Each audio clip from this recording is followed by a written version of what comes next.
Um, There we go. Thank you, everybody, for joining. My name is Tyler Lane. This is the July Planning and Zoning meeting of the Jeffreys Point Neighborhood Association.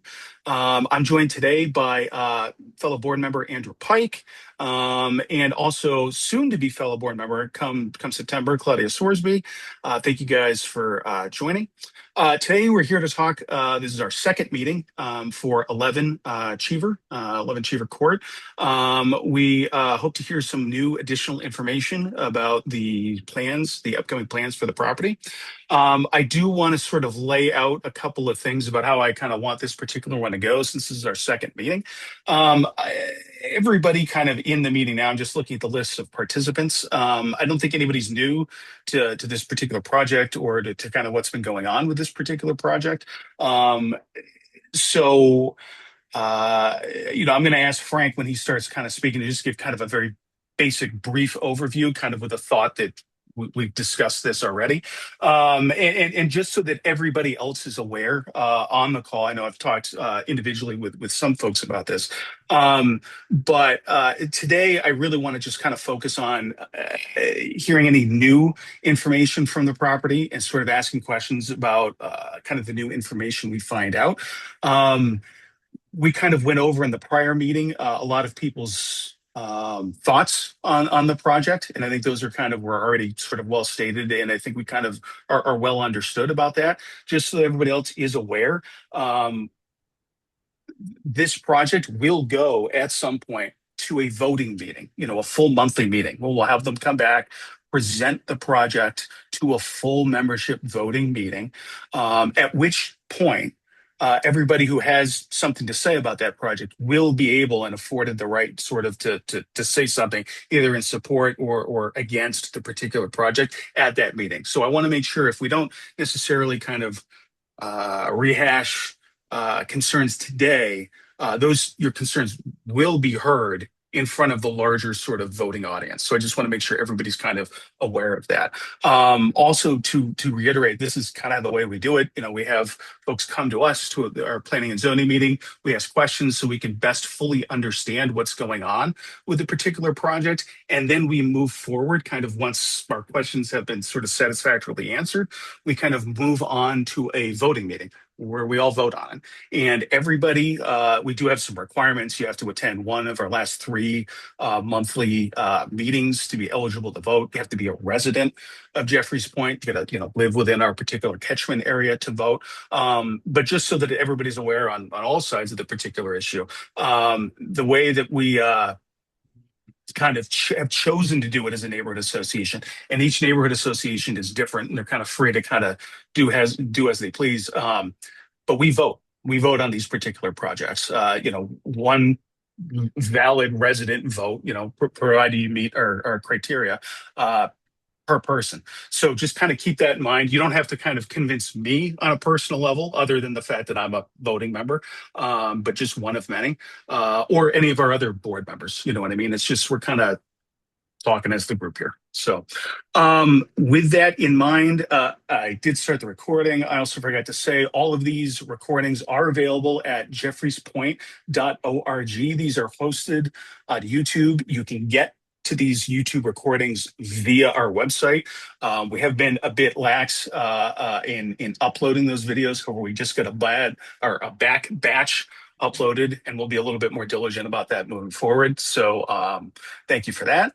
And with that, it's enough of me ranting. I'm going to turn it over to Frank, who is representing 11 Cheevers. So, Frank, do you want to share your screen, or do you want me to Yeah, I share? can I have share. your Yep. okay. I'll share both of the You pictures. can share your screen, and what we're going to do, guys, is again we're going to let kind of Frank talk and sort of present what's going on here. I might interject because just based on what he's already sort of sent over, I have a couple of questions. I feel I might have similar questions to other people on the call, so I might interject at a couple of points here with Frank and ask a couple of questions at the end. But after that, based on the new material Frank's provided, we'll kind of open it up for questions. What I ask you guys to do is to please type your questions in the chat. Um, If you want to ask kind of a question anonymously, feel free to either write that, use the Zoom chat function to select either myself or like Andrew as the recipient, and we can ask a question on your behalf. All right. Sorry, Frank. Go ahead. No problem. Hold on 1 second. I'm just going to text it.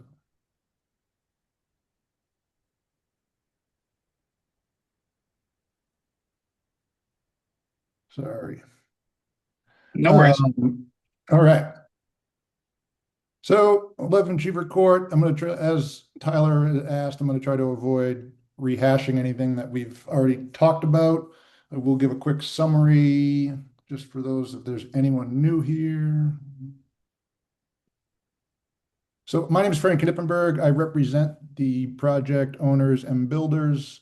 I have a company called Boston Permit Advisors and do the majority of my work in the Boston area, representing builders, developers, homeowners, and permitting and zoning needs and all of that good stuff that goes along with anything related to ISD. So as many of you know, this property was a dilapidated, worn down building. They attempted to make some repairs. It collapsed in the fall of 2025 while trying to make those repairs due to poor foundational supports and whatnot that were there.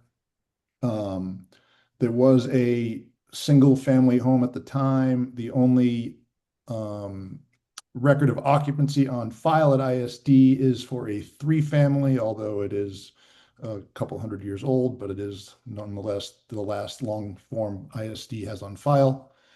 So the owners are proposing to build a new three-family in the existing footprint, which would be monitored by fire alarm and sprinkler as well, given the tight access. So zoning relief, we've all talked about it. It's all dimensional, related to setbacks, side yard, that kind of thing, just given the tight space. I'm not going to go too far into that. Last time we met, there was an ask for a timeline of the permits that had kind of gone on back here. So these are the permits kind of related to the structure and how we ended up here. And this goes across a couple of different owners as well, dating back to 2023 when they had applied for an upgraded kitchen and bathroom with no structural work. That work really was never done. Later on in 2024, they applied for an ALT to add a bathroom, do some repair to the frame, demo the chimney, add a new kitchen, living room, etc. Subsequent trade permits were pulled for that as well in 2025 for plumbing and gas. That is the permit that they were doing the work under when the project went sideways. May 14th, the builder was changed on the project, and that was done in advance of M Builders purchasing the project. They officially closed on the property on June of 25. And then the most recent permit issued was in late April of 2026. That was for the demolition of the structure. It was issued in, kind of reverse order as the structure did come down during construction. But to correct that, we did go through the whole process of getting that demolition of structure permit issued. So that's where the project stands today. It's currently on a stop work order kind of scenario where they are, awaiting clarification and getting through the zoning process. So any questions there at this point, Tom? Not yet. No. All right. I mean, I had some stuff, but I'll wait. I'll wait till the end. All right. So, we heard your feedback about option one, which is what we presented at the last meeting. Basically a three-family structure. There's an attic level and semi-finished but not intended to be living area in that gable area with a gable roof. Option two is really what we're looking to get some feedback on tonight, which is actually the original structure that was proposed to ISD prior to, what I'm calling option two is because it's new to you, but it actually was the first option that we had proposed to ISD.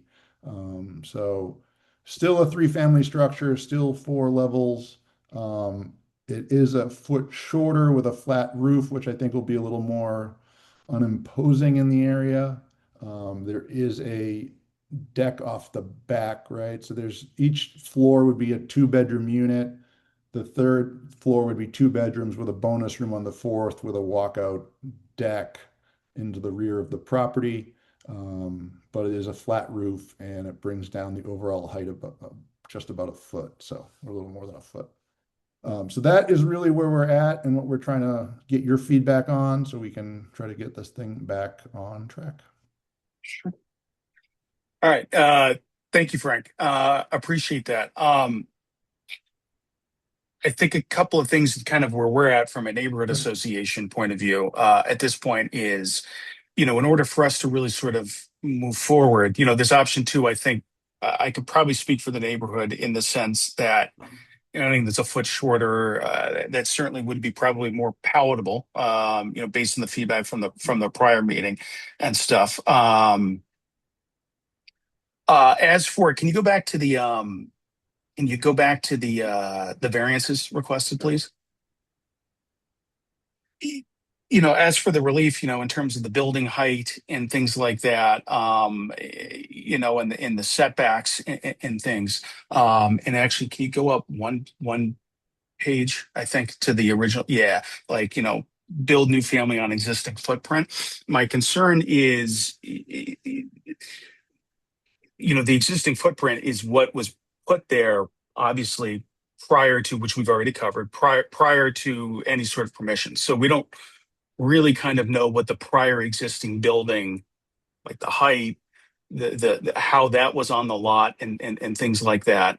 We don't have any point of comparison, and so, build new family on existing footprint. The footprint's already there and has been put there by you guys who are now asking for the permission. I just want to make sure Yeah, no, we're on the I same guess page. the No, I existing just footprint, and this is what's being told to me, is that the footprint, the foundational footprint was put back where it was, right? And I wasn't there when it happened. I can't, that's yeah, news yeah, to that yeah, that's news to us, which is yeah. which is kind of some of the issue. I'm being told a new foundation was poured, and so No, some of no, this he said, I'm not she's, saying yeah, no, no, no, a new foundation was definitely poured.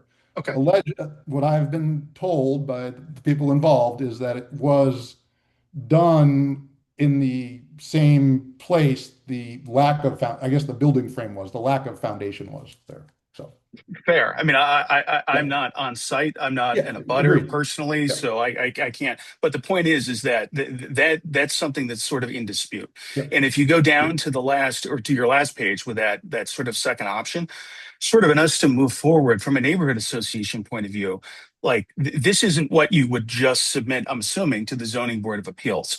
Presumably you'd have a lot plan, you'd yeah, yeah, have correct. the Yeah, actual detailed. We need to see those. sure. I mean, I can show that. No, I have the I full don't set of know. We plans. we weren't given those. I'd Right. asked. I respectfully, we had sort of Yeah, asked for all of the information, sort of ahead of time, so that we could kind of review it and look. sure. Given the dispute regarding the lot stuff, I mean, we can't really vote when, I'm not. It's not our position as a neighborhood association to get involved in literal property disputes or anything like that. But simply put, from a us voting yes or no, that's in dispute. And I will say, no, normally, at least with these, and I'm happy to provide you guys with other presentations that have been made to us as a board before, but even for things like roof decks and stuff, like I personally, I very much like to see, and I think I can speak for the abutters and everyone else, a top-down view of, okay, here's where the foundation is, this is the lot, this is the setback. I like a top-down view from a Sure. setback, you know what I mean? That sort of thing. And then also the interior dimensions.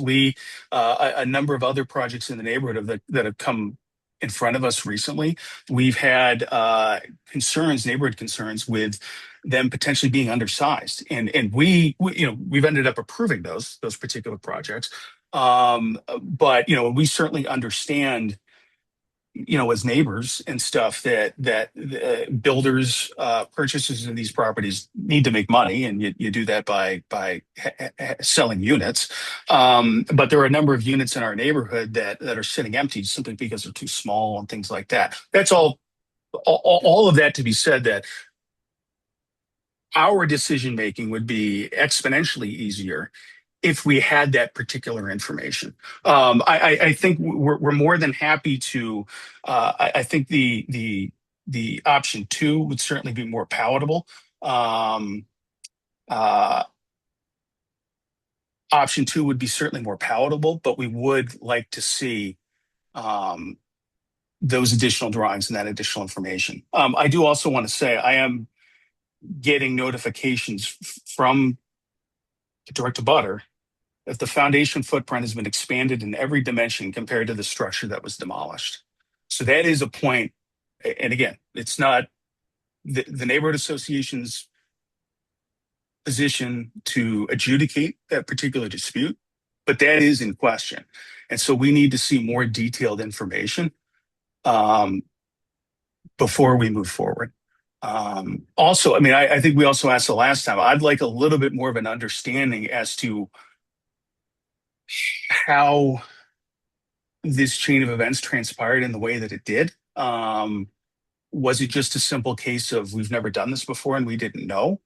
Um, or that would help the neighbors certainly be more understanding of why things are going the way that they are. Yeah, So I think it's very much that case, that situation you just described. They had a ALT building permit that said occupancy three family.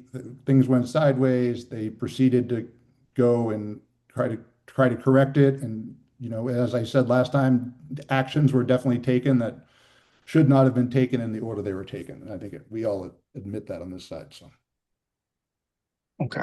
Um, I think where we stand, and in the interest of full transparency, I'm saying that for everybody here on the call. And this is not something that Frank, you and the property owners, you guys can discuss this amongst yourselves. We can talk offline about this and things like that. But just in the interest of full transparency for everybody, um, normally before we go to a voting meeting, we ask for again, much more sort of information than this. We would like that. It's 100% your prerogative as the property owners to come back to these planning and zoning meetings as many times as you like. There's no limit. I mean, we have them once a month. They're normally good. I don't want to be scheduled, doing this and you forever guys either. can come back to Yeah. us, with the information to convince us again, this goes to a vote. You don't have to convince me. Yeah. It goes to a vote of many of the people who are on this call will go to a voting meeting, but you can come back to this and do this as many times as you like until we get whatever you determine as positive feedback and wherever you'd like to move forward. Conversely, if you'd like to move forward to a voting meeting as early as next month, because we've already had two meetings on this subject. If you'd like to go forward to a voting meeting, we basically would present kind of what we have here. We can't really introduce new information at next month's voting meeting. New information has to kind of come through this Sure. first. But if you wanted to go to a voting meeting next month, you can do that with basically what you've provided here. However, everybody's going to be afforded their time to speak. No, So, yeah, I agree. people would Yep. say, "Hey, I support," or "Hey, I'm against," and I would have to sort of say, "Hey, here's some information that we didn't get, but this is what we're going to vote." So that's I just want to be upfront. Like those basically are your two options. I personally would love to see additional information. Sure. All that stuff that you say you have that you would submit to the Yeah, there's a ZBA. full set of plans for this that have been rejected by ISD already. So yeah. Okay, I mean, if you don't Yeah. think those would be approved, then you don't need to submit them. I mean, No, that's no. on you guys. I mean, it's I'm just saying this first set of plans, this yeah, option two, was rejected for the same dimensional reasons as well as the roof violation. So I mean, whatever you would want to send yeah. to ISD that you think would get approved, and you think that would, I mean, but that's kind of what we want to Yeah. see. But No, So, I let kept me it let me limited just today, sorry, let trying to me get feedback on if the structure was going in the right direction. Are we completely off base still with this? Do we like, that's where I kind of wanted to kind of find out from you guys is sure, this design yeah, better I I and I, more palatable than I previous? get you, Andrew. I'll let go ahead, Andrew. Sure. Frank, I just had a question. The reason that you're here is because you're requesting a variance for what specifically? Just that one item of the building height, or what is the? No, I mean it's all of That's these the right only thing here. that you've indicated on your Yeah, zoning relief. So that's what you've provided us. So that's what it looks like. yeah. So Both what buildings else have the is there? same violations. So Both the only design. relief that you're requesting from ISD is the building height. No, all of these right here. Front yard, side yard, rear yard, lot Why coverage. is that not in your detail to on the right hand side?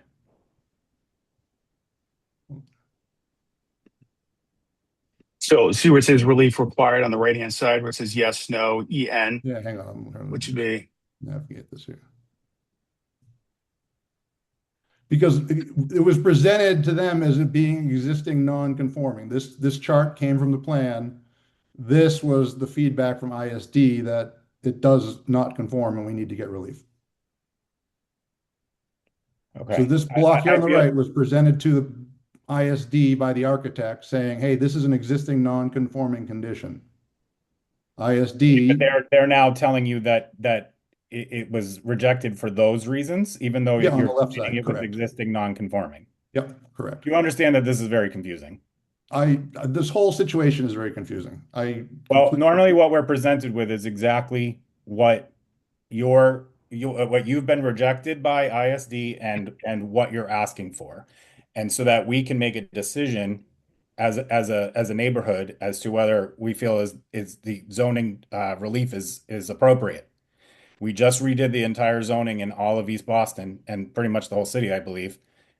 And so the fact that we're now looking for a variance on this property, why? It doesn't, we just redid the zoning so that three floors is what is in the zoning. So what is the purpose of the fourth floor? to provide additional bonus room space so we don't have an over small for a small unit, right? To have a bigger unit. That's the Well, perk. you could have less units. We could, yes. I also think that it's unfortunate that your plans do not outline the buildings next door and what their current existing position is in regards to what is being built by you. Most of the time we'll see how it compares to the buildings that are next to it and so that we're able to make a decision with that information. Well, I feel like this presentation is missing a ton of information. All right. Yeah, no, understood. Again, I was trying to get feedback on the I overall think, I think structure and, is the rear roof deck something that's even going to be considered? Is it a dead, is I, it I think a, it's Frank. I'm sorry to stop you. I think it's difficult for us to make that decision without the additional information that Andrew just provided, other cross sections, the other detailed parts of the plan. I think I can speak for most of the neighborhood, and I'm just going to speak frankly here as a neighbor, not necessarily as a board member. Based on the last meeting, there's significant opposition to this project.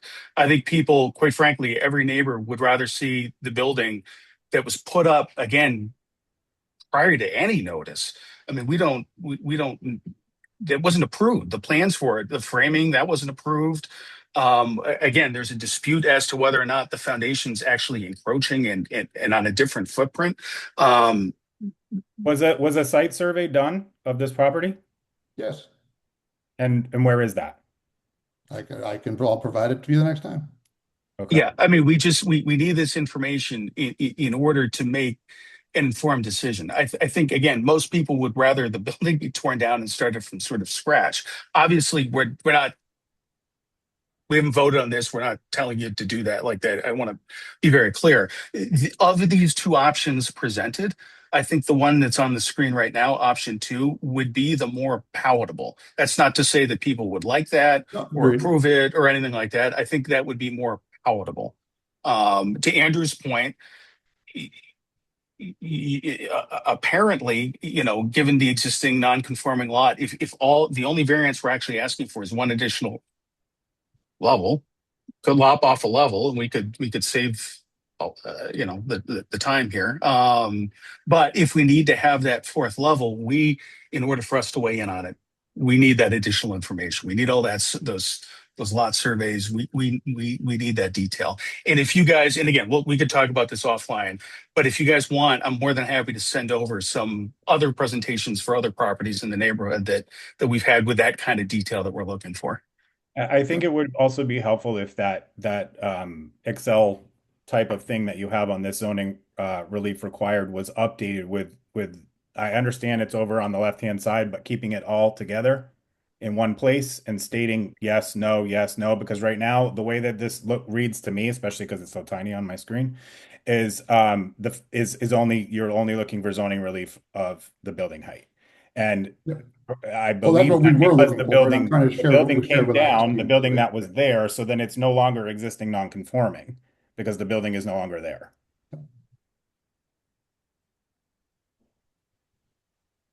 Do you know what I mean? So that should be Yep. updated. I will get it updated. Yep. This is what was submitted to ISD, so I'm trying to keep it to, I was trying to keep it to what has been submitted I and shown to the city already, so. Right, but we need to see appreciate that. we need Yeah. to see what you're asking of for relief. Is that's what we need to see. And Yeah, right it's now right it here on only the left, what ISD has told us we need to get relief from. yes, I understand, but you have two pieces of information on this and it's misleading. So it would be helpful if that was all put onto one spreadsheet.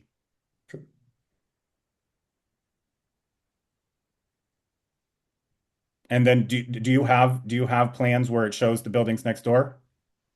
No, I was just looking at the plans. I don't not, the plans do not show the building next door, but we can Okay. work on that. And do you have I mean, I'm assuming you have the plans of the property itself with the interior plans? Yes. Okay. And that would be something we would normally review as well. Yeah, I mean, we wouldn't have gotten this far without that interior plan either, so yes. Yeah, which is why Yeah. I'm just wondering why it's not being shared. Yeah. That's and that's perhaps I'll take a little um ownership. Perhaps I should have been more clear on the prior meeting when we were asking for additional information. But to exactly what Andrew's describing, that's what we need in order to make a decision on this. We can't offer an opinion on stuff that we don't know. So um so with that, I think I looked at everybody's kind of questions and sort of answered them that were in the chat. Thank you guys for weighing in. Frank, do you have any additional information you'd like to add for this particular meeting? No, I mean, I'll just address the comment here about looking dangerous. I mean, there have been structural engineers that have provided affidavits to ISD that what's there right now is structurally sound. So should not be a concern that is what is sitting there is dangerous, right? There have been structural engineers that have provided affidavits to inspectors. So I'm just addressing this permit that says it looks and seems Got it. dangerous. Got it. Yeah. Got it. That ISD has been, aware of the current structure and as they are satisfied with the fact that it is safe for the time being. I just and again, just uh, offering it as a I don't know piece of advice or something like that. I am not a direct abutter to this project. However, I am a resident of Jeffers Point, a homeowner here in Jeffers Point. Given the surrounding issues with this particular project, of which us as a board has certainly been aware of for the last couple of months. If that's actually the case, there's affidavits certifying the structural integrity of the building that's kind of on board. I think, and this is kind of what we were sort of asking for a little bit last time, I think there'd be a lot of yardage to be gained by sort of proactively sharing that information, at least with direct abutters and things of that sort. Things of that nature. You know what I mean? Just outreach in that sort of sense. I think perhaps I'm not a direct abutter, but perhaps might help things. So, all right. With that, I am going to stop the recording. Frank, I'll be in touch with you and Stephanie and Sure. the project folks. We'll certainly touch base. Uh, Give me some time. I just got a text that the Red Sox had to change their pitcher in the first inning, which does not bode well. So we'll see how that disaster is going. So otherwise, I'll talk to you guys. I'll probably touch base at some point tomorrow morning with you guys. Sounds good. But with that, I am going to stop the recording. So thank you all for coming. Our next regularly scheduled monthly meeting is August 10th, Monday, August 10th. And we'll certainly let anybody on this call know if these folks for 11 Cheever are choosing to present at that meeting on the 10th. We'll give everybody notice and stuff. Otherwise, you'll hear from us when you hear from us. All right. Thank you, everybody. And I hope everybody has a wonderful night. Thanks so much.